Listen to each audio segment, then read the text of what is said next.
So what do people call you Steven or Stephen Lee or Slow? Or My friends call me Slow. They really do? SLO? Yep, they do. Yep, I fought it when I first moved here. And then so I was like, you know what? Can't beat him, join him. So everyone just calls me Slow now. What do your parents call you? Steve, and they're the only ones Steve? to call me. Yeah, I'm like, I feel like I need a mustache to be called Steve. That's like me being called Bob. Yeah, see, I I would don't- never call you Bob. But they call you Steve, huh? Only Steve my feels like sister, my adult. mom. I know. I have an uncle Steve, and Yeah. he has like quite the duster on him. So I'm like, I just feel like I need a mustache if I'm going to be a Steve. Is Lee your middle name, or is Stephen Lee like the first? Is there another name that you don't have out there? It's Lee is my middle name. Yep. And honestly, that's a whole story in itself. I just changed it officially to Mark, who was my stepdad. Lee was was my biological father's first name. So it was like I was born with that name. Sure. And it really worked well for country when I first moved here. I was like, Stephen Lee Olsen. And but yeah, so I just changed it to Mark officially. Do you want to drop it like officially, professionally? Not professionally. I think there's enough people now that know me by Stephen Lee Olsen. So I'm like, I'm okay with that. Did you know your dad? Nope, never. No, Not even for a minute, because I knew mine until I was 5 or 6, and he was out. But at least I knew him. I have a very vague memory of what he looked like. Yeah. But with you, when did your dad leave? So I'm the youngest of 3, and he bounced probably when I was 1-ish. So I mean, I have like one memory, and I don't know if it's a real memory or like one that I made up, but it's of basically being in a pickup truck and the smell of like gasoline and leather. That's all. And then all I have is At stories. 1? Man, do you think you can have a memory at 1? I don't think so. That's why I'm like, maybe I made that's it up. wild. But you know, it's my brain wants to believe it's a real one. Do you have any? Is there a picture other than the gas? The smell of the gas, like the truck. Is there a picture of him in your mind? I mean, I know what he looks like just because of social media now. But no, I mean, not really. Back at the time, you know, I guess when I was that young, he was on the road with my mom. That's kind of how they met. They were both singers on the road. So I have pictures of them, you know, in the craziest outfits on stage. But other than that, I'm like, there's really no memories other than that one. So he leaves, and I don't know the story, so bear with me. And also, you can, if you have any questions, because I'm just asking from a place of having a parallel kind of life. Have you met him at all? No. Have you ever run into him accidentally? No, you know what? And, you know, he still lives in Canada and has, I think, a few other families and a bunch of kids. We just weren't one of them. You know, the only kind of, not even communication, but I guess he was doing security backstage at a theater a bunch of years ago. And I just had a pretty successful single on the radio. And he walked up to somebody and was like, "Hey, I'm Stephen Lee Olsen's dad," and they're really good friends of mine. So it got back to me, and I was like, first of all, you don't get to say dad. Right. I'm like, there's a big difference. But you know, little stupid things like that, you know, have come up. But you know, the reality is I have no interest in knowing him, meeting him. He's, you know, He's never reached out on social media. Not to me. He has reached out to my sister. You know, my sister has a way bigger heart than I do, you know. It's same story with me too. Yeah. I don't know. I didn't. I kind of chased him down because I just wanted to see if he was the evil person that I thought he was. Yeah. And it turns out he was just embarrassed and confused and ashamed. But my sister was much younger, 4 or 5 years, and she has a relationship with him now. Really? But she wasn't there when he left, so she doesn't harbor all the resentment that I think I mostly had. I think I've gotten rid of a lot of that because I was just like, I don't even want to waste. But I did. I wouldn't have cared if he died. That's like, kind of how I feel right now, and I can't tell if I will care when he dies. But the reality is, he's a stranger. Like, I don't know him. I know that my mom, she really made the best decisions for us as kids. You know, she really like kind of took us from him because he was just, you know, an abusive alcoholic wreck that just my mom was like, you guys need better, you know. And even when they separated, he would be like, yeah, you know, it would every other weekend or every third weekend he was supposed to come grab us, you know. My mom just paints a picture of us sitting with our backpacks ready to be picked up and him just not showing up at all, and us being, you know, let down and just crying. And I think that happened so many times where my mom was just like, you know what, you don't need this in your life, and we're going to do this together. And so my mom raised the 3 of us super poor. You have a stepdad, you say? I had a Mark? lot of father figures in my life, you know. But one stepdad, his name is Mark, and he's been, my rock since I've been 8, probably. The first like real authoritative figure, that my mom is also this tall, so you can imagine as soon as we got taller than her, it was probably hard to discipline us. But so he was a hockey player, firefighter, Mark, and was just like a really tough guy. So it was hard transition a little bit for everybody, but he really stepped up and filled those boots for us, and still. When you tell Mark's still alive? Oh yeah. Okay. So when you tell Mark, is he still with your mom? Yep. Yes and no. But he's still around. Yes. When you told him you were going to change your name to Mark because of him, how did that go over? He cried. I cried. That was only a couple years ago. And that's pretty special. I mean, it is. That's about the biggest compliment you can give somebody. Well, I think it was an obvious thing. I'm kind of upset I didn't do it sooner. But I'm like, I've also kind of dealt with a lot of grief in the last like 4 years, losing other male figures in my life that kind of helped me through high school and helped me through everything, including as well as Mark. So it just kind of like put a timer, like just flipped over the sand timer, and I was just like, man, you know what? I don't want to leave anything left unsaid. I want him to know exactly how I feel about him. Yeah, that would be a heavy but awesome feeling for someone to tell you that you've influenced their life so much that you want to change your name to them. Yeah. Mark must have been a pretty consistent person. That to me was what my grandmother was when she adopted me, was like the only real consistency. Yeah. So, there are all these, adjectives you can use, but consistent was really the most important thing to me because there was no consistency in my life whatsoever. Yeah, same. So it sounds like Mark was kind of just present. And still to this day, shows up to everything, gets every newspaper clipping, shows up to everything. He'd be here right now if I said, come on. Really? What's your mom like? Oh, my mom is the salt of the earth. She's a little mighty mouse. You can't hold her down. How tall is she? You made 2 references to how short she is. She's about as short as my wife, Shannon. Shannon, how tall are you? You're 5 foot. Okay. Yeah. Yeah. So she's, she's tiny, but I wouldn't mess with her for sure. But she worked 3 jobs nonstop, to try and pull us out of, like I said, we grew up really poor, but we always felt like the lucky ones. We did, because she always went above and beyond, and that's kind of how I got into music, is a way to escape where we were living, which sometimes was not very great. We would be singing all the time. Nature or nurture singing? Nurturer, I would say. Your mom want you to sing? She sing with you? Yeah. But again, you had 2 parents. I won't say your biological father and your mom that were both singers. So there's intrinsically something in you. I've seen videos of my biological father. He was an Engelbert Humperdinck impersonator. Not a great singer. My mom, on the other hand.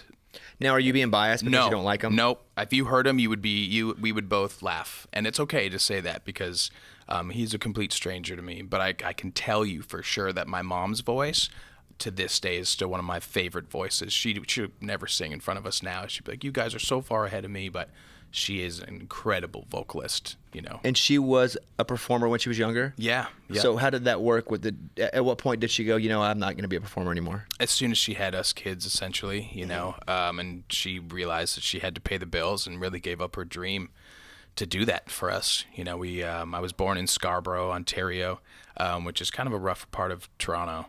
And we would basically every time she got a promotion, or she'd just move us a little further north into the suburbs, and it just got better and better and better. But it definitely was because she would work 2 jobs. She worked for the government, basically. She was a social worker, working with people, that putting them on welfare and, doing really great work. But then she would take us to, offices to clean with her. She had cleaning jobs, and she would always be crafting shit and, just selling it, just side hustles. I think the wind blew the door open. Yeah. Oh, no, it's not. There's literally somebody that walked in. I was like, I think the wind blew the door open. That's my manager, Sean, as well as my brother. Both. Yeah. So he gets a pass for being late? Yeah, he gets a your pass brother? for being late. He also came from Chattanooga this morning, so. So yeah. 2 passes? 2 passes. So it's 1 pass? That's right. Okay. Yeah, absolutely. Good to see. I literally thought it was the wind. And I was like, man, this place, I still haven't got it figured out yet. Right, the locks on this joint. So what part of Canada did you grow up near? So I call Barrie, Ontario home now because that's where my mom still lives. But I went to high school everywhere you can think of. I mean, it was. Do me a over America. Yeah, like Toronto. I would say just 2 hours north of Toronto is where I'd say I did most of my growing up. So like northeast part of I've been to Toronto, so it's like New York-ish up, and then 2 hours above that. Yeah, exactly. Is it just cold all the time? It feels like it, man. I've been here for 16 years, and I can tell you, I definitely miss the seasons. But I only say that until I go back in the depth of winter there, and I'm like, you know what? I don't miss it that much. When you're growing up in Canada and you have this musical mother, do your brother and sister sing, by the way? Yeah, they do. So was there ever a family band? Do you sing? Not really? He learned to play guitar literally so that he could pick up girls when he was in high school. I thought you were going to say so he could be part of the family band. No, to pick up girls. Got it. Yeah. So was the plan initially to do something with a family or stay in Canada and be an artist, or was it always to come to the States eventually? I mean, you know what? I think for me, there was never a family band kind of mentality.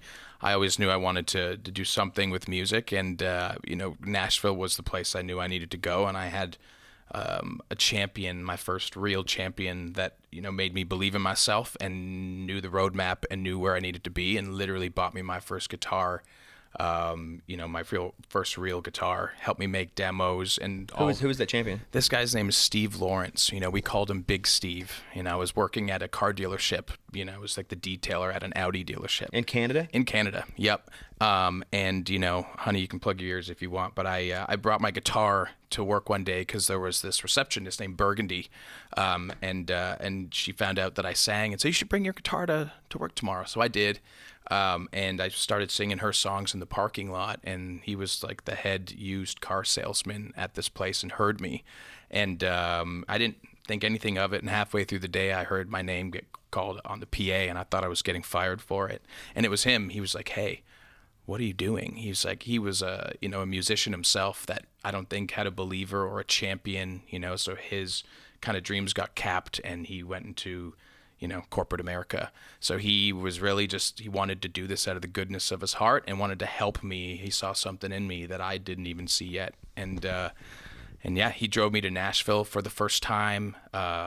You guys drove down? Yeah, drove in my 94 two-tone Chrysler Sebring. It was a total piece of, I can't even believe it made it. But yeah, he drove me down, really kind of set me up to start my dream here. Burgundy wasn't in the car? No, she was not in the car. It's a tough name to have, too. Burgundy. It's just too many syllables. Right? Burgundy. What do you call them? Berg. Yeah, that's just... Gundy? No. And so you told your wife to plug her ears. You never said anything about Burgundy other than you played the guitar. Did you and Burgundy have... Never. That was it. Yeah. But I think she'd like to believe she's the only one I've ever serenaded. And meant it. You're the only one I ever meant it with. Yeah, that Burgundy was a hoe anyway. Yeah, from what I remember. That's what I'm saying. I'm sorry if you're listening. Legal disclaimer, I have no idea who Burgundy is. Yes. So how old were you when you came to Nashville for the very first time? I wasn't old enough to drink yet. I'm 20. I think I was 20 years old. Were you performing near home? Were you playing around in Toronto at all? I was playing in like small little bars, and actually at the time I was playing with my sister. We'd play like Dixie Chick songs and Faith Hill and Tim McGraw, and that's kind of where really like my performing started. When you moved to Nashville and you see the other performers, just the performers that are playing at bars, so many of my friends are like, holy crap, when they moved here. Like that's how I felt. These are the people who aren't even like quote unquote making it. Exactly. So you come down, you're 20 years old. What do you see and how do you feel? I feel completely intimidated. I also feel like I'm exactly where I need to be.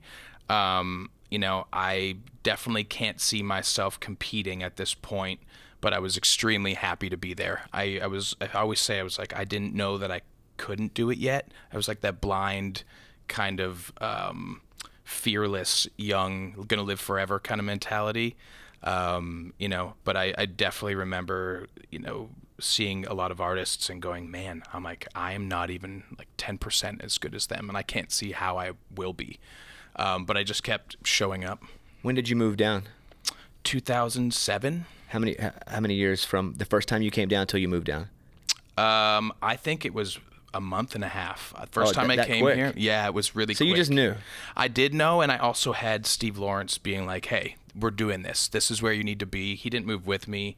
He, he just facilitated, and I was one of the lucky ones that had got a publishing deal like the first day I moved here. How did that happen? It was a Canadian company. Now they're called Anthem, but at the time it was called Olay. And so Steve Lawrence hooked... They have a bus? Do they have the Olay bus? Yeah, that's right. I remember that. I wasn't there when they had the Olay bus. Everything cool happened after I left. It always happens that way. But Steve Lawrence essentially, found this manager named Ron Kitchener, and Ron Kitchener was like the manager in Canada. He was, distributing everything that Taylor Swift did here, there. So he was kind of a big deal, and kind of just handed me off to Ron, and with nothing, just out of the goodness of his heart. And Ron had a publishing company with Olay called Roots 3, and it was the worst publishing deal probably you'll ever hear. It was like $800 a month Canadian. Check that, Canadian. But I made it work. And, the same story I'm sure you've heard a million times of like, I had to borrow things from my publishing company in the middle of the night, food, snacks, toilet paper. And I actually drove around without car insurance for like the first year, which was not recommended. I'm happy nothing happened. You're a creative, you're struggling, you don't come from money. So no. You also have the luxury of not, and I often say this about myself, I didn't have any money growing up, so it wasn't like I needed to have some crazy lifestyle. Right. I could just run. Exactly. I had nothing to lose. Yep. So I wasn't going to lose, even if it didn't go my way, especially for a while. You're here. Is there like an underground like Canadian mob type group that looks out for each other? Meaning you move here, and so even though you don't know them, they're like, hey, he's also from this part, or even Toronto, and they kind of look out for you because there even is with states here. Yeah. Like there's the Georgia boys. Totally. And if you're from Arkansas, like even if you don't but like Matt Stell and Justin Moore and myself and Hambrick, like we could all call each other and be like, hey, let me go. Just because we grew up in the same place. Yeah, you try and help each other a little bit. Does that happen at all? You know what? It's, yes, but it was, I can tell you personally that, any Canadian artists that are trying to make headway in Nashville already, when I moved here anyways, it was more difficult for us. I don't think Canadian... Because you were Canadian? Yeah, for sure. So, I mean, when I first moved here, I actually tried to avoid it as much as I could. I didn't want to be cliquey with only the Canadians because I knew that was only going to make my life harder. And it's not like I didn't love them. Sure. But it was interesting because I don't, and again, this is a different time. I don't feel that way now. Yep. At all. Yeah. Do you feel that way now? You know what? I don't. I think, technology has really helped kind of get that to a point where it's, almost an even playing field,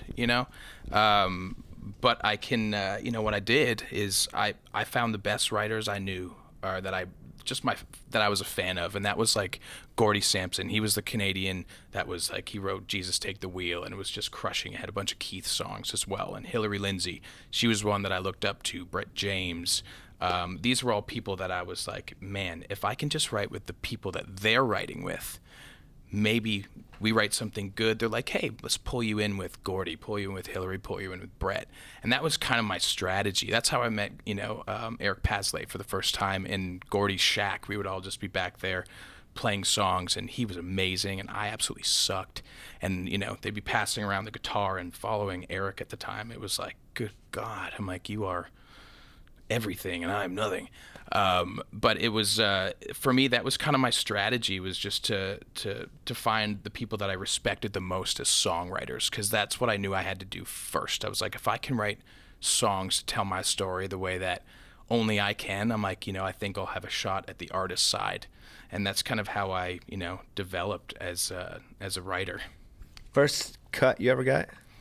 First cut was, I always say I ruined the Judd's career, but it was the Judds. They actually went to radio with it, and I don't know if anyone added it. So I always say I had their last single and killed it. But that was my first cut, and then I had. Did that give you any sort of momentum at all, though? Because you have a cut. You do have a cut. Oh my God, it was everything at the time. Yeah. I remember going, "Look, Mom, look, we're doing it. Like I'm on the board." Like did rooms open up a little bit? Because now no, really, no, they really didn't open up at all. Honestly, I can tell you, rooms really didn't open up for me until Blue Ain't Your Color. That's when they opened up for you? That's when they just wide opened up for me, when the people were like, "Oh, that's what you do in a room," But I think being with the right publishing company definitely can get you into the right writing rooms at least one time. Right. After that, it's if you suck or you're unlikable, you're not going to get back in. Exactly. Right. Yep. Even if you suck, but you're super likable, you might get another shot at it. Shot my whole life. That's what happened to me. I suck and I'm kind of likable, so come on back. Like, come on back, and you hope you bring something the second time. Bring some cookies. So I do. Something yes. to the room. Yeah, for sure. So you get the judge. That doesn't do much for you. Mm-mm. What cut happens next? I want to say. And what's the difference? What's the time from the Judd's cut to whatever you're about to tell me is the second song you get cut? Oh man, see now Are you getting holds like crazy too, but they're not turning into really? No, I have no idea how I held on to a publishing deal as long as I did, to be honest. I'm like, I think everyone thought that the next year was going to be the year, and I was making a lot of trips, over to Sweden, over to London. With what purpose? Because they were like, you very R&B stylistically, and there was a lot of opportunity to write for pop stuff. So I got a Westlife cut. They were massive. I love Westlife. Right? I was at pop radio for a long time. Yeah. Westlife, they were legit for sure. One of the guys from Westlife was playing, was the lead in that's not Broadway in London. Whatever their version. And I went and watched it just because he was the lead. Westlife was legit for everybody that doesn't know. And they're massive. Like I had no idea either. So it's basically soccer. Yeah, like everywhere but here. Yes. No, that's really accurate. So I had just enough things going on, I think, where they thought maybe Steven's going to start popping off as a writer, And then I got my Garth Brooks cut, and that was really that was for me like I saw magic of Nashville. What they talk about when things happen that you're just like couldn't happen in any other place. Was that from his Man Against Machine record? Yes, the one with the awesome sunglasses. And the rope on his neck. Yeah. That's the first time I met Garth, is when he's putting that out. When we first moved here. That was probably 2013, 2014, something like that. Yeah. So how does he find that song? I honestly still to this day don't know. I think I wrote it with Chris Wallen and Melissa Pierce, and they're both insanely good writers. And that song was on a shelf for 4 years. What was that song called? It's called Cold Like That. Okay. And it was on a shelf. We wrote it 4 years, before he cut it. And then I remember getting an email from his producer at the time, and I can't remember his name for the life of me. But his email said, "Hey, Steven, Garth really wants you to come into the studio when we record this tomorrow. Would you be able to free up your day?" Out of nowhere? Out of They're nowhere. just come tomorrow and Garth will be there. Yep. Absolutely. And I called everyone I knew. I honestly, I was so nervous that I asked my producer at the time, Clint Lagerberg, to come with me. I was like, man, I'm going to throw up on him. I'm like, I don't know. It's like Garth. Everyone grew up on Garth, but I definitely did. And so, it was this old church. And I remember, and it was later at night too. It was like 5 p.m. or something. So it was just getting dark. And there was these big wooden doors. And I remember knocking on the door, and Garth showed up with his Louisville Slugger, answered the door wearing his own merch, of course. And he was like, "Hey, Steven." And he's way bigger in person than I thought as well. Like, he's just a bigger guy. And he said, "Hey, come on in." The studio was just super humble, like everything you want Garth to be. He sat me down in this room for 40 minutes, literally just did nothing but this, man. He started asking me questions about my life, my mom, my sister, my cat's name, where I grew up, my t-shirt size, everything you can think of. And I'm like, what is happening? I'm pinching myself the whole time. And I get super comfortable, starting to talk to Garth like we're friends. And I just asked him, I'm like, "Dude, do you have any advice, for a new artist?" I'm like, I might as well ask the top selling male artist of all time. Yeah, might as well. You got him. Yeah. Right? Yeah. And I honestly can't remember what he said because I made a total ass of myself shortly after that. And because what he said was so profound and awesome that I was like, man, you should write fortune cookies. I was like, wait, you should write Fortune 500 cookies because you're rich. And I thought that was hilarious. he literally didn't even crack a smile. Like, he just stared at me for like a good 20 seconds, and it was the longest 20 seconds of my entire life. And then he just broke the silence, like just broke it and was like, all right, man, let's get you back to the studio. And I was like, all right, I ruined it. And then he brought me back into the vocal booth, and he wanted me to sing background vocals on this record. So I actually got to sing background vocal. It was like the experience of a lifetime. And Garth is behind the console, and he's like, man, I need you to sing this with your heart, like you mean it. And I'm like, I sing it, okay, Mr. Brooks. And I'm like, okay, listen, I'm starting to sing it. And he's like, man, try and sing it like Nickelback. And then he lost me. And I was like, okay, Nickelback. I'm like, I don't even think I did anything differently than the take before, but he was like, that's the one. And that was it. And then, 2 months later, he was doing one of these massive stadium tours, and he texted me out of nowhere. And he's like, hey, do you want to come to the show and shoot the T-shirt cannon? Because I think I mentioned to him I would do that, and he remembered, of course.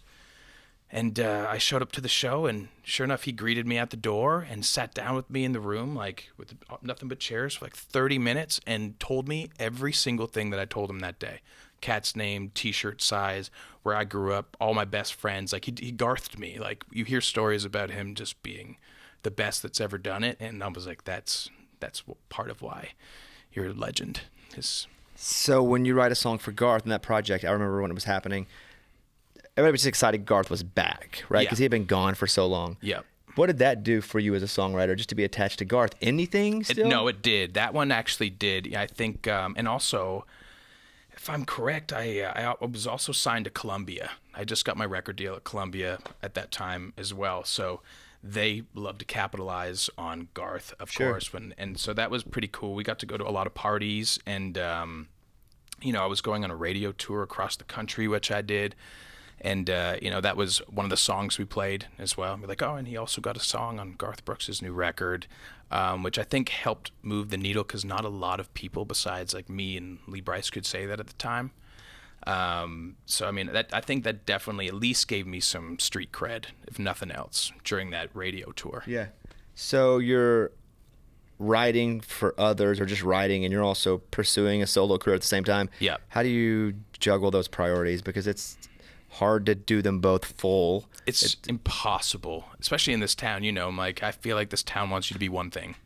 Like, they do not want you to be both, But now it's like you see people like Hardy and Earn. I'm like, they've really smashed that, at least within their own camp. But that was probably still to this day is my biggest struggle, is because I had more success as a writer, with Blue Ain't Your Color and More Girls Like You for Kip, before I did as an artist. So I think even in this town, somewhat, it's like people see me as a writer, and trying to break that stigma has been a challenge. Well, Stephen Mark Olsen would be quite the artist. Hey, I love that, actually. Smo. Oh, there's already a big Smo. Smo. So I guess that would. So you, the Rascal Flatts song that you had, Kiss Me While You Can. Kiss Me While You Can. Is that what it was? Yeah. What? Kiss You While I Can. Did you do Back to Us? I wish I did. Okay. I wish I did. No. I get those two confused, though. Sing me, don't have to sing, like sing, but give me the melody. Man, I don't even know if I can remember. It was like, because I can't kiss either. Kiss you while I can. So when they cut that song, again, you're having you got the Judds, you got Garth, you got Rascal Flatts. These are legendary acts. Totally. Bucket list for me. The Judds are a little older, as in that's kind of a, hey, retro, it's cool. But like Garth was coming back. Rascal Flatts, even though they're older and legendary, they were still at the time crushing it. Yep. So, but no singles. No yet. singles. No. That are making it. Yep. So are you still in the stage of like, boom, I got another cut, let's go? Or are the cuts not really paying the bills, and you're like, I want to cut, but I need a freaking single so I can make some money? Honestly, I don't even think my mindset was singles until I had one. And then you knew? And then I knew. Once you got a taste of it, I was like, oh, it's like, man. And also to see how many doors it opened in award shows you get to go to, and like relationships you make, and people that actually want to write with you instead of you trying to hunt down everybody else. Which one was first, the Kip song or Blue Ain't Your Color? It was Blue.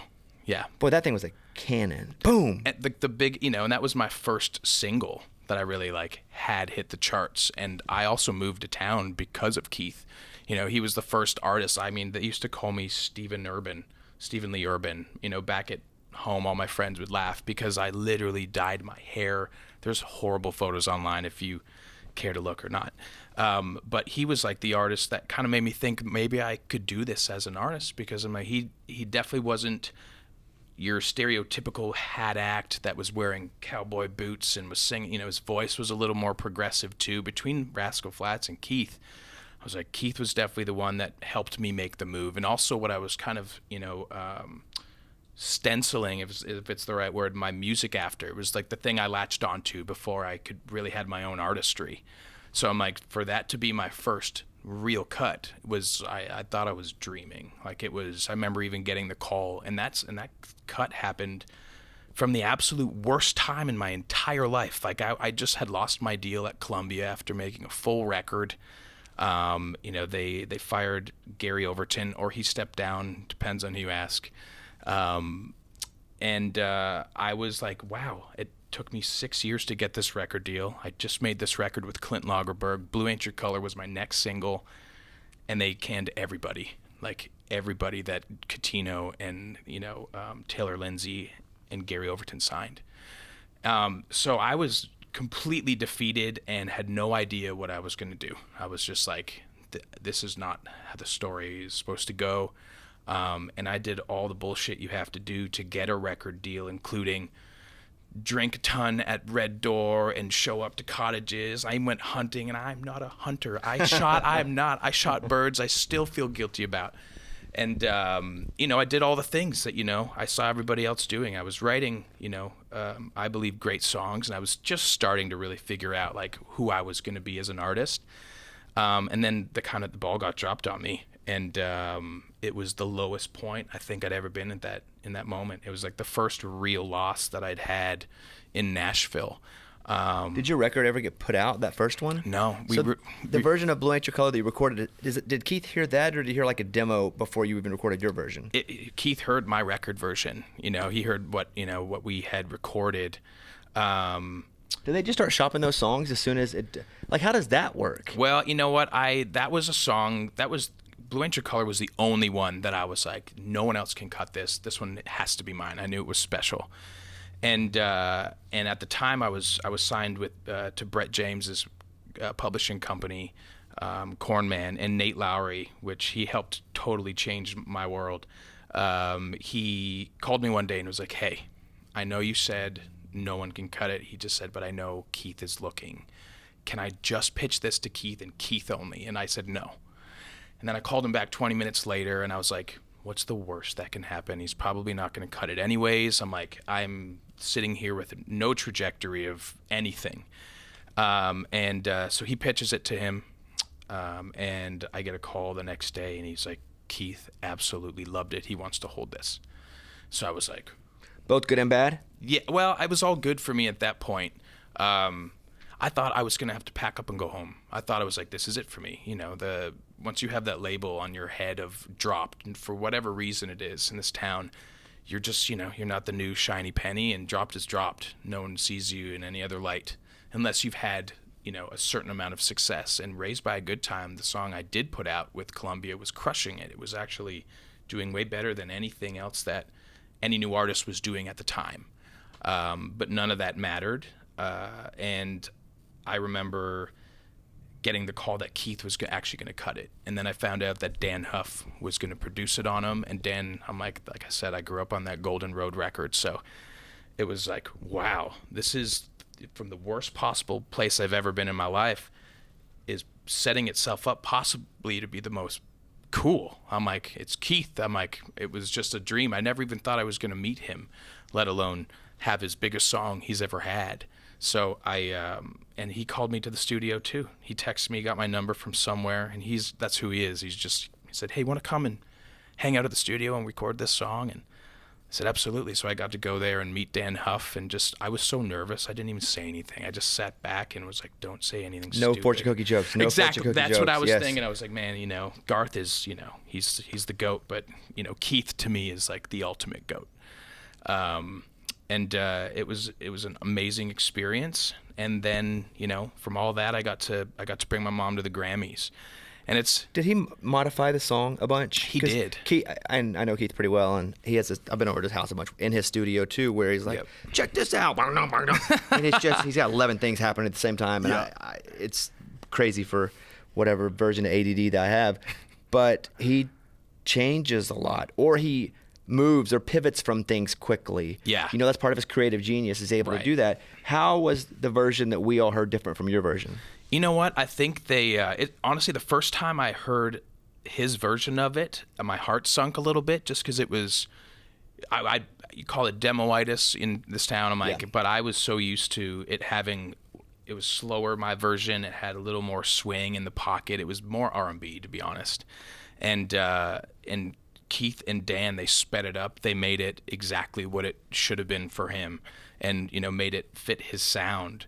You know, I've heard stories since that, you know, Keith actually didn't want it on the record for a minute and was second guessing it. I mean, I don't know if there's validity to that. I would say there is, only because I know Keith and he second guesses every single record every single time. Yeah. Like he's like, I love it. Oh no, I hate it. Oh no, it's great. So I would imagine that's part of that process. Man, you know what? And then I heard Dan Huff was like, Keith, you have to have this on your record. This is the song. And he trusted the people around him, and you know, and the rest was kind of history. But, you know, he sped it up quite a bit. He straightened out a lot of the vocals that I did. You know, he was more on the beat. You know, I live behind the beat historically. You know, but now it's so funny when I play and sing that song live, I actually sing it a little bit more like Keith does. Because that's how people know it? Yeah. I don't know if it's because that's how people know it, or that's just like the version I've heard a bajillion times on the radio as well. You know, but it was definitely a surreal experience. And, you know, Keith is still at the very top of my list of artists. And, you know, I wrote a song with Nathan Barlow, who's in Keith's band and has been for a while. And I want to say it's been like 5 years. And he's held this one song that and not let it go. And I know that that's a kidnapping. That's not a hold. That's a let it go. That is a kidnapping. Free the song or it has been a roller coaster, you know. And I've had a bunch of songs on hold with Keith, and he's put his vocals on a bunch. But this was the one that he never let go. And I always check in on songs probably like every 3 months with Keith. I'm like, hey man, it's like, how you feeling about, you know, take your temperature on this song is what I call it. And you know, and he, for a lot of them, he's like, you know what, it's not quite me. And it sounded more like Crocodile Hunter, didn't it, just now? You know, all that kind of the urban Crocodile Hunter, you know, Dundee, they're all kind of blur. That. Yeah, I don't know if he's offended. He's not. Okay, he's not. Okay, but you know, he's and I just found out that he's finally finished it after 5 years. I know he's went through like 4 different producers. He's mixed it 7 different times. So he cut it now? He cut it, and it's finally coming out. Have you heard it? I have. I don't know if I'm supposed to say that, because don't say it then. He sent me a version a long time ago of the Progress, and I thought that was incredible. But you know, I've since been with Nathan Barlow, and he was like, hey, you got to hear this, because we're so excited. This has been like a roller coaster of, is it not happening? It's happening. It's been 3 different records that it was supposed to be on, and then it's not. And now it's finally. Song can vote now. Yeah, exactly. Yeah, man. That's cool. Congratulations. Thanks, man. So you played the Opry. Did you play it for the first time? Yeah. And what year are we? 2023? Did you play it this year? Yeah, I played it this summer year. At some point. Mm-hmm. How was that for you? Because being in this town for a long time, obviously it exists and it's always a goal. But you've had success in these other areas, but you're at your heart an artist. Yeah. And so to finally get to do something that monumental on the artist side, that had to be, you know, pretty substantial for you. It was emotional, man. I'm an emotional guy. Ever since I had my son too, I cried everything. So like something that big for me, you know, when I first moved to town, there was like a few things that I knew that were made at Mark's, and like everyone else, and that was one of them for me. And, you know, being in Nashville for like 16 years now, it's, you know, I've had a lot of people tell me what I can't do, and that just things that I wouldn't be able to achieve, you know, people trying to be real with me, just being like, you know what, maybe you are just a songwriter. Maybe you should just give up the artist thing altogether. And you know, earlier this year, I was in a place where I started to believe them, and that's the worst thing you can do, is like lose your own hope for yourself. Like I always say, you have to like just hang on a string if you can. It's like, because I know that this town can beat you up, and people, like I said, they don't want you to be more than one thing. You know, so I just getting the call that I was going to be on the Opry was just a crazy moment for me. One that I almost like let the belief that it was going to happen, I almost let it go. So it was like incredible. And, now I can look at it and go, it was the timing of it. I wouldn't have had it any other way. I got to bring my son out there, under the stage for rehearsal, and one of the backup singers grabbed him and like brought him right to the microphone, and he sang like "I'm a Little Teapot" or something on the Opry stage before I did. And first song I did at the Opry. Really? Yeah, your son and I are exactly it's the same. Yeah, it's a hit. It's a massive hit. Classic. Yeah.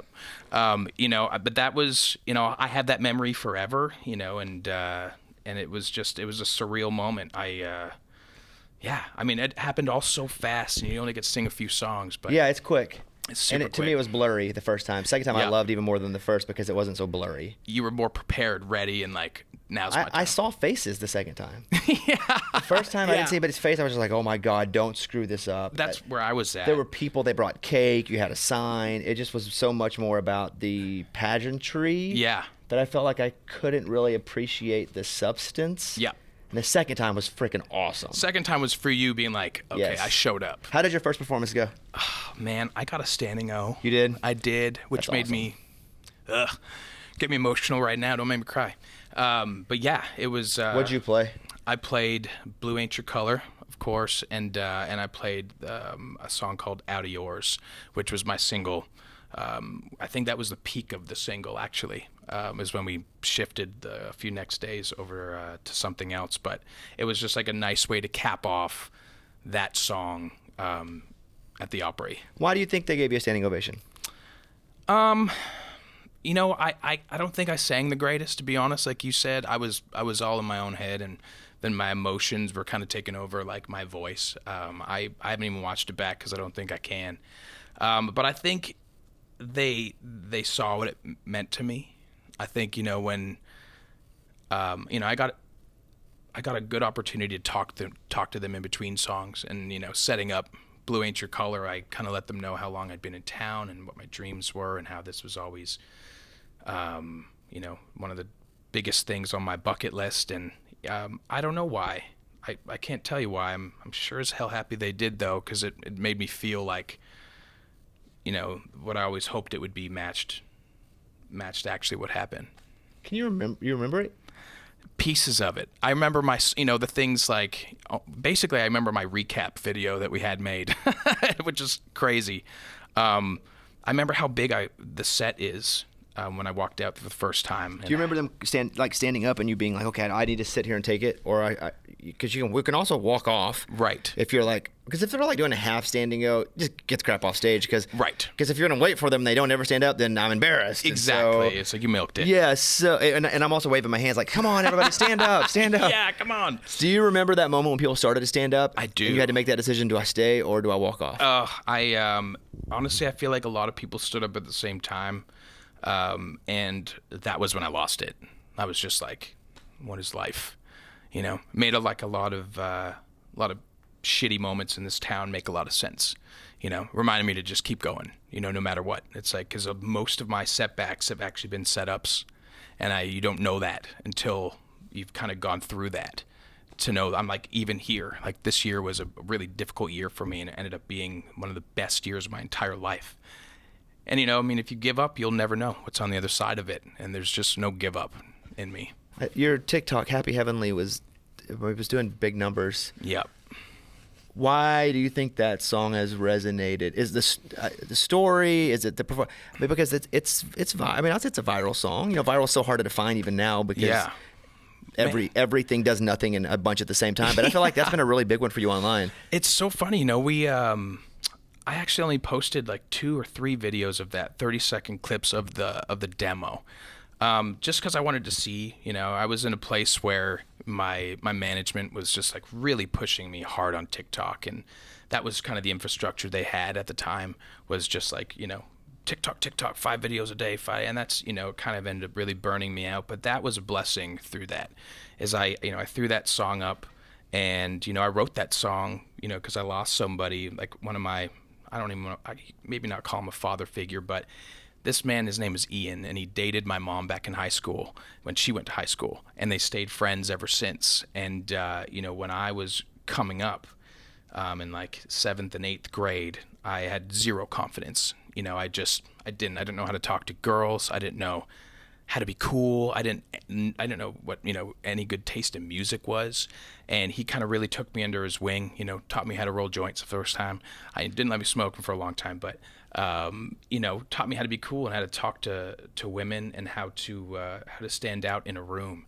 And I lost him 3 years ago, suddenly, and I guess the last 2 years, every time on his birthday, I would just be broken. I'd just be like, man, I'd always call him and make fun of how old he was. And I was just tired of being sad. So I wanted to write something that turned a tear into a smile, essentially, and remember all the amazing things that we got to do together. So I wrote this song really for me, with my buddy Jimmy Robbins. I had the chorus and I brought it to him, and I was like, dude, can you help me write these verses? I don't want to screw this up. It means a lot to me. And so we wrote this song, and we posted it, and then 6,000 people, made their own video collage with a 30-second clip of the people that they've lost. That's where you actually saw it start to resonate, was people using it for their own message. And it became bigger than me. It became like, I need to put this song out, because not only has it helped me tremendously, I still can't get through it live. It's going to take at least 20 more times singing it live to not cry, but it's helping people. And I'm like, man, grief is just something that no one really talks about or teaches you, and you have to go through it. And it feels like you have to go through it alone. Even though you'll have people around you that love you, it's still like a very personal journey. And for whatever reason, I think that the song is helping people get through their grief, especially on that day when it's so hard to get through. What is your distribution? Because I saw that Out Here is your single now. Yeah. So is that your single? I mean, it's weird to even say where is it your single, but who's playing it the most? Yeah. What's been, because it's a strategic process too. Yeah. Because you can't really get to everybody all the time, all at once, unless you have the monster behind you. Right. So what's the strategy with the song? So I mean, with Out Here, or Out Here, man, you know what? I think at the top of the year, like I said, I went through a whole team change. I was with Universal Canada for the last few years, and with a management company that just really wasn't a good fit for me. And our ideas of who I was very different. What they wanted me to be, and what they expected of me, leaning into a lot of the TikTok side of things, which I actually love TikTok the way I do it now. I just wasn't, at the time, I wasn't really happy with the music I was putting out, so it was hard to be authentic on TikTok. They put a camera in your face and be hard real. To really be you, and your music's not even you. That's kind of what I was dealing with. So Out Here was a song I wrote because my wife and I, we bought a place. We bought a horse farm outside of Nashville, about 50 minutes in Portland. And it was always something that I wanted to do, just live out in the country, because I've lived everywhere you can live in Nashville for the last 16 years. And so this song was really like a description of where I'm at. It was the most authentic song I could write. I wrote it by myself because I really wanted to make sure that I believed every word I was singing, and basically the lifestyle, and I also grew up listening to, commercial country music, like that's the radio. So I wanted it to be all of those things. And so we put it out with a team called Starseed, and the distribution company is STEM here. The management that I'm with now, and the people that I'm with now, have really gotten behind me and have kind of just rebuilt me as an artist and the belief in myself. And the right team when you're with them, and because you start believing in yourself again, and that hope starts to build, and then you start writing songs that are completely authentic, that are connecting, that don't feel strained or confusing to the listener. And that's where we're going. That's, I have a whole record essentially of music that is extremely authentic to where I'm at now, and we're going to be starting to put that out. The next thing we're putting out is Happy Heavenly. So you're going to do you're going to put it out on platforms? Yeah, that was a demo. Cool. So I'm literally leaving today. I'm going to go sing the vocal right after this, and it's being mixed next week. So I'm really excited about that one. What's your percentage of you writing for you versus you writing and then seeing where it lands? I guess it's an interesting season, because the last couple years, especially this last year, I've really taken off the writing hat to a certain degree and really just believing full on that, in myself as an artist. I'm like, you know what, I'm not getting any younger and the music has never been better. So I think, Are you still writing for you as an artist though? Does the art, when you say the hat, are you still the artist who writes instead of the writer who's almost the artist? Or are you just like, I'm not really writing that much, I'm on the road grinding, doing singing things? I would love to be on the road grinding as much as I can. And, being on the road with Old Dominion this year was definitely the first time that I've really actually been able to go out and play. I mean, in Canada, I have a lot of songs that we put out to radio, but I just have not had the opportunity to go and make those fans live. And I'm like, that is where I see the most conversion, is when I can have this and I can sing to you and I can tell you my story and we can connect. That is where I win people. That's where I see my socials go up. That is when, it converts. So that is really the goal for me right now, is just to go out and play as much as I can. And I do have a publishing deal with Jimmy Robbins. So it's really important for me to keep the songwriting up, because I do love writing songs, even if it's not for me. So, I mean, it just has to be more intentional now. Yeah. And a way that I've been able to do that is, I'll go on retreats for me, and I'll tell the publisher, like, hey, everything that I write on this retreat is for me as an artist. These are the only songs you can't pitch. And I'll go into those retreats locked and loaded with titles and ideas and know exactly what I want to do. And it's funny because those are always the songs they're like, can we pitch those? And I'm like, man, I just can't win. Do you look back at Blue Ain't Your Color a little bit and go, I just wish I would have held it for me a little longer? That's the question. I knew that was going to come up. Because I would. Yeah. Even with the success, I would still feel like, I wanted, but it's also opened a lot of doors, and there is no right answer, because no matter what you say, it's we'll never know. Yeah, right. For sure. I can tell you that, there's no saying what would have happened, but, what did happen with Keith definitely reignited the hope in me again. This town is like, and maybe not, this town isn't the way to say it, but this industry, we'll call it. You can say the town. Yeah, this town. Okay, sucks. hey, yeah, the town sucks. It definitely sucked the life out of you. But, you'll also get this second wind. You'll also get like a gust of wind that gives you the magic back of that, 16 years ago when I moved here, that anything is possible. And that was that for me. I was like, not to say I was going to quit, but I had no idea what I was going to do. I was like, is this it?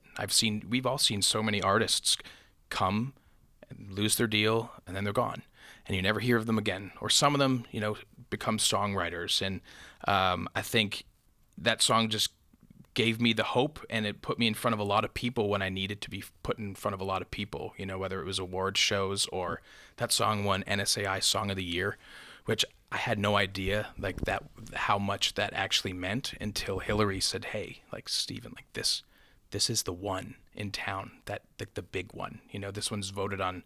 It's not block voting. This is voted on by all of your favorite songwriters, that this is the song they wish they wrote. And that kind of, like little things, huge things like that, I think gave me the belief to keep moving forward and believing in myself. And there's no telling where this thing's going to end up. All I know is I'm like, I definitely don't have the quit in me, and I have more reasons ever now to just keep writing music and seeing where it goes. Because I'm like, I'm sitting here with you, man. I'm like, that's just something if you told me this 4 years ago, I wouldn't have believed it. I just, but I'm like, anything is possible. And I also think I'm trying to set an example for my kid now, that anything's possible. Shannon, can you come over for a minute? Come on, baby. So your wife, who I know she's your wife, but I don't know her as your wife. Does that make sense? Like, I know her, and I know she's your wife, but I don't know you two together. Yeah. Sometimes I know her from working right around the door in the studio in the same building. And she hosted the ACM special that we did here. That's right. So I'm going to ask you, how did you guys meet? We met in an interview, CCMA Awards. Really? You were interviewing him? Yeah. It's on the internet for everyone to see. Wow. First encounter. Yeah. She actually had no idea who I was, which was the best part about it. So it was the CCMAs?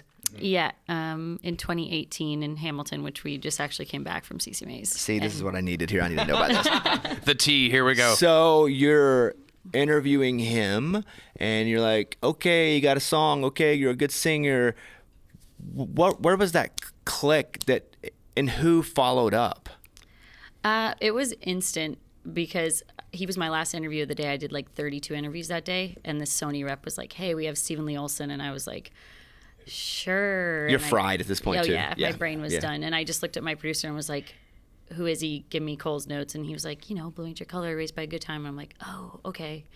And then I turned around and, I mean, I'm a hugger, but I just remember turning around and him being there, and we both just instantly like smiled, and he just gave me the biggest bear hug ever. And I was like, nice to meet you. And we started doing the interview, and normally when I do an interview, I'll address the camera, and like I just stared at him the whole time, and it was a great interview. I can't remember any of it. I just know we were staring at each other uncomfortably. Yeah, and just smiled the whole time. But afterwards, we just stayed friends for like a year. We were both in different relationships, and he would send me songs, and like DM or text? It was DM for a while. And then we eventually, I think when I was single, I was like, you can message me. And then when we were both single, I remember you had actually come into town to do an interview for Hello Country, and we went out for lunch, and I think we both were like, I don't know if we're friends. Yeah. That's it. Oh, yeah, that's it. That's the interview? Wow, you're good, Mike. I know, Look right? at that. Yeah. You're like children. I know. Yep. But that's only 5 years ago, right? Yeah. You still look like children. Yep. That's pandemic age. Yeah. Yeah. Don't do that. We did a lot in the pandemic. We got engaged, married, pregnant, and had our son all in 2020. Yep. So we moved quick. You know when you know. Your wife's really, really good. She's really talented. I believe she's the best. Yeah, no, I am that, but she's second, like a very second that's right. close. You are the goat. Yeah, she is the sheep. No, she's Terrible. really, really talented, and I guess the first time that I met you was maybe you interviewed me, and she wouldn't stop staring at me the whole time, and then she started sending me songs. Oh my! Yeah, but wait they were a your minute. songs. It was a whole weird. Okay. Yeah. But you work down here in the States, but do you still do Canadian iHeartRadio stuff? So I work for iHeart Canada, like syndicated across Canada from Nashville. But do you do like, if you go to award shows, yeah. does that, like, you're that person who services it to the whole iHeartRadio country Canada type thing? Mm-hmm. You should do, and I always tell people here, like, she's good. You should use her here. And they're always like, we're broke. And I'm like, no, you're not. So your goals, your aspirations for in country music or just in media, like, what's the goal for you? I mean, not to be cliche, but like I've always watched you doing what you're doing. And when I got hired by, it was iHeart Canada, but we didn't have a syndicated thing. I was like, I want to do what he's doing. And how do we do that here? And I wasn't living in Nashville at the time. So they were like, all right, let's build a, national radio brand, and let's start a syndicated show, which had never really been done before. But my thing, I love radio. I just always wanted to do, I like sitting with people on camera, because I feel like radio interviews are great, but when you actually get to see communication with someone in person, there's just like something you can't quite capture on air on radio like you can in person. So I always was like, one day I want to have a show on television somewhere where, like, what I do on the radio will be there. So what is your show every day? It's a 4-hour midday show that... Do you have the rules where you have to play just so much Canadian music? Yes. Because our countdown's on a bunch of Canadian places, and there's stuff I have to remove, like Happy 4th of July. Yeah. Apparently you don't have that because they didn't set America free. Yeah. And are you doing anything in the States, like, that's not Canadian at all yet? No. Okay. Well, with you. We have to change. Yeah, we have to change that. Yeah, that's about it. Yeah. This. I forgot your husband's even here. I'm sorry. Me too. I'm loving this. This is why I didn't want to come. Well, this is why I did want you to come. But this is what's great, because I like him better because of you, because we worked together a little bit, and because I think we may have met once. Did we play like a weird songwriters thing a long time ago together? Maybe. I think I did like some comedy stuff when I first moved to town, and they were like, play, because the reason I say that is, Stephen, I have one of those hatch prints with both of our names on it. Oh, really? From like a St. Jude songwriters thing that we both maybe. did. But maybe we even played separately. Like, you know how they do like the junior varsity where it's me, junior varsity, then the real guys come on and it's you. It could have even been that. Man, I know I was so scared to talk to you for the longest time. Why would you be scared to talk to me? Well, you know, I'm like, you're kind of a big deal in this town, buddy. I'm wild, wildly. And now, you know, now being a little more seasoned and just very comfortable with who I am, and just, you know, not trying to be anything other than that, it's way easier to talk to people. Try not to, just when you know who you are. Yeah, and you're warm. I think that's kind of the only way I can move forward, you know, in this industry, is being authentically myself and being the non-hunting crier that I am. You know, I'm like, even coming down to like my brother manages me now. I'm like, I need to be able to surround myself with people that have the same best interest for me, and it really is heart. And when the chips are down, when, you know, when the world goes to shit, it's like your people are still your people no matter what. Hey, brother, we come over here? Come on, buddy. I don't know if we got you're good. I'm gonna have him sit by me.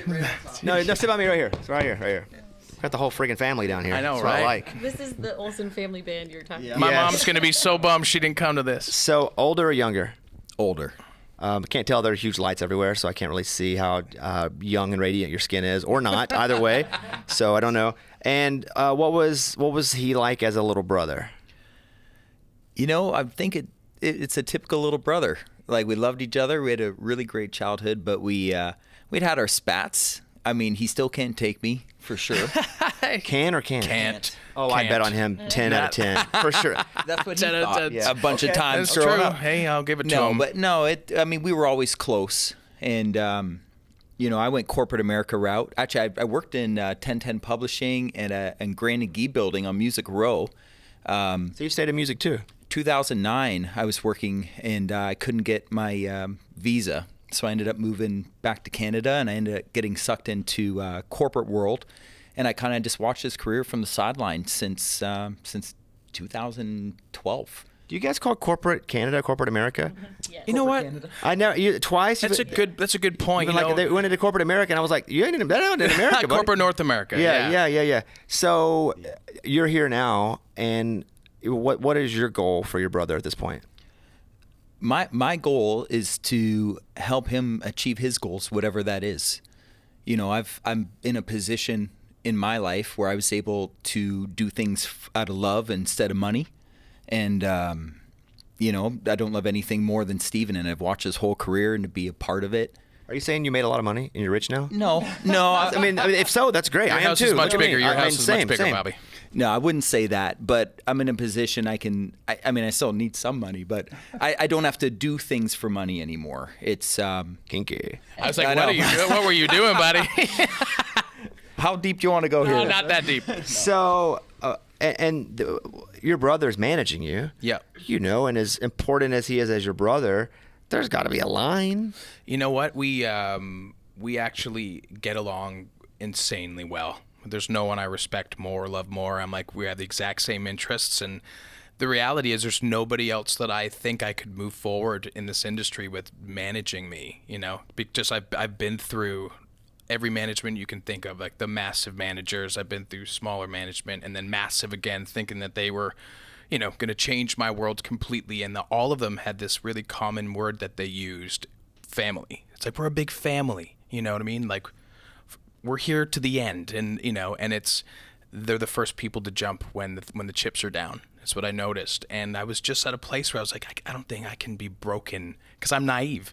I believe everybody. I'm like, I just believe that. Are you naive or are you optimistic? Maybe there's Fine a line. line in between. Yeah. I'm like, I want to believe that people have as good as intentions as they say they do, and mean it when they say they mean it. And this for me, anyways, it hasn't been a sprint. It's a marathon, you know. And it's easy to forget that, especially when the people you work with are they're trying to build something very quickly. And it's like, oh, not the overnight, because that's impossible for me at this point. But, you know, to try and get like that big, huge thing that happens that just, you know, everything takes off from there, whether it's TikTok or whether it's a show or whatever it is. It's always like get rich quick mentality. And I'm not built for that. I'm like, I'm willing to do all the work. I'm willing to continue to make the art and go out and grind it. My favorite part is meeting the fans. Like, there's no one that will stay longer. I'm like, you're very similar in that way. I'm like, you actually love your fans and you give it to them. But I was just in a place where I'm like, I need to, if I'm going to continue to do this, I'm going to shoot from the heart, be as authentic as I can, write the music that's authentic to me, and have a team that I literally want to win with. I'm like, that, when the chips are down, they're there, but when we win, it's that much sweeter, and how much cooler could it be than winning with your bro? Okay, let's end on this. We went way over an hour, so out of fairness, I'm going to ask you both of these questions because I just don't want the cliche answer. But give me the best trait about your brother, not as a brother, but working with him as an artist and as a peer, like contemporary. I would say there's two things that I believe in. His heart is the number one thing. He does the right thing. And when he's authentic to himself, when he gets that out to people, he wins every single time. And the second thing is his talent's insane. The music and what I've watched him do for, 16 years. I've been there the whole time. I've heard every song. It is insane, like how talented he is. And when it gets out there, I have full belief he'll reach every single goal that he ever sets for himself. And it's just a matter of time. And he's willing to put in the work and the time, and so am I. So those are the things. Let's be fair. Also, what's the hardest thing? What's the worst thing about him as professionally speaking? I would say so. He's been doing it for a lot longer than me. I went to school for it, and I've had a big gap in between. So he's way smarter than you. Knows everything. I think he's going the correct. Yeah. I felt that. Good Now, answer, buddy. Okay, Shannon. Husband-wise, same thing. Best and hardest. Worst. Best first. Best, not a lot of people really know who he is. I know him because I get to live with him every day. But most people, because I came up on the other side of the industry, so I saw the version of him that everybody else saw. And a lot of teams in the past had him kind of hold back his heart, his emotions, who he was. And I've always been like, he's always, in socials, he's like, I don't want to let people see that side of me. I'm like, well, that's the side that I fell in love with, that I get to see. So that, to me, now that he's letting more people in on that, you just kind of see where everyone's going, like, man, like you said, he's so warm and his heart is so big. So there's nobody that believes in like his art more than him. So when he starts to really put that out, I think it's going to be great. Now for the hard stuff. Here we go. Don't hold back on this one. Give him the real. You have my permission. Like husband. Yeah. Heart. What's the worst thing? I think it's the other side of that is like he's his own worst critic. And sometimes I have to be there to remind him, like something being perfect, it's actually better if it's not. Like let people see, your performance where you break down and cry when you're performing something. He's like, yeah, but it doesn't sound as good. I'm like, yeah, but that means you're real. You're like a real human that's feeling things and stuff like that. Good for you. I need that from my wife because I go crazy and she has to really sometimes slap me back into some sort of normalcy because I won't accept it from anybody else. I'm like, you have no idea what you're talking about. You don't, but she's the only person that I will even have the option of correcting something. Sure. And sometimes she doesn't give me the option anymore. So she just that's like me. I'm marriage. But I have his socials, so I just log in and do it. Yeah. Post. Log in. Hey. Well, Mr. Stephen Mark Olsen.